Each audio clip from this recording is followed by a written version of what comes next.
L'industrie forestière a toujours été un facteur important dans le développement de la région du Saguenay-Lac-Saint-Jean. Mais aujourd'hui, des scientifiques de la région développent de nouvelles avenues originales afin de diversifier l'exploitation de nos ressources forestières. Vous allez voir qu'on est loin des 2x4.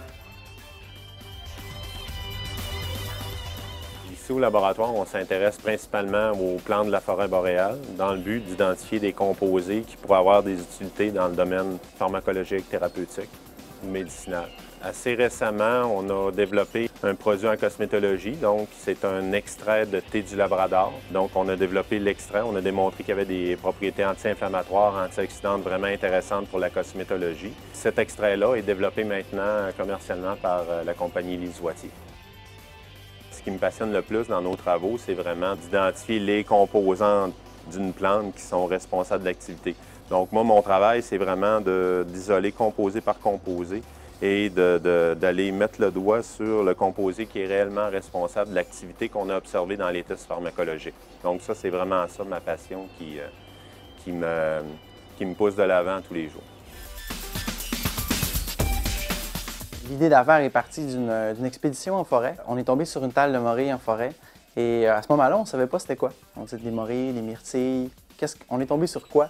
Moi, je suivais entre-temps mon cours sur les champignons sauvages et c'est là qu'on a décidé de les récolter.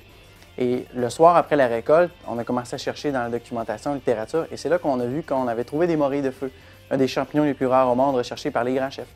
Prendre ce produit forestier-là, développer la gastronomie forestière avec les chefs et avec le consommateur pour dire on n'a pas juste les 2x4 dans la forêt, on peut aussi développer l'industrie des petits fruits, les épices et les champignons sauvages. Les champignons sauvages, c'est pas comme des tomates, c'est pas comme du céleri, c'est pas comme des bananes où il y a très peu de critères, ou que ce soit la conservation ou les ingrédients. Il a fallu monter l'ensemble des documents sur chacune des variétés.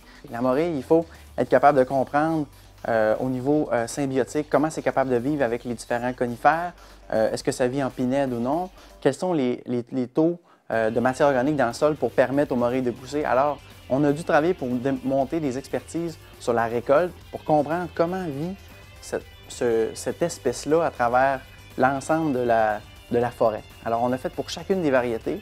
Au niveau de la littérature et du domaine scientifique, il n'y avait rien qui avait jamais été fait au niveau de l'analyse des valeurs nutritives des produits.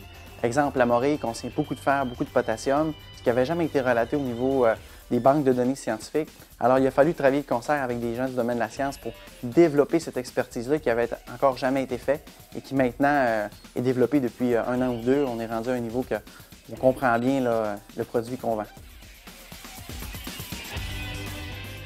Un autre bel exemple que la science en région est remplie de belles découvertes.